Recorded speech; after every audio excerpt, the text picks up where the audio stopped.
မင်္ဂလာပါဂျပန်နိုင်ငံမှာအခုရာသီဥတုအေးလာပါပြီရာသီဥတုအေးလာပေမဲ့လည်းအခုလိုငွေပန်းလေးတွေထပ်ပြီးတော့ပွင့်နေတာကိုတွေ့ရပါတယ်ရှင်ငွေပန်းလေးတွေကဂျပန်နိုင်ငံမှာရှားပါပါတယ်ရှင်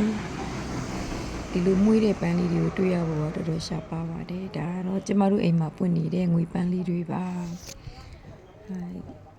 အများကြီးပွင့်နေပါတယ်ရှင်မကြည့်ပါဘူးရှင်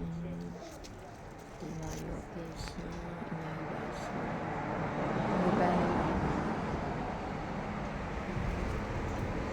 ငွေပန်းလေးတွေပါရှင်ငွေပန်းလေးတွေကိုခူးပြီးတော့ကြည့်ပါမယ်ရှင်ငွေပန်းလေးတွေပါယေငွေပန်းလေးတွေပါကျေးဇူးတင်ပါတယ်တတား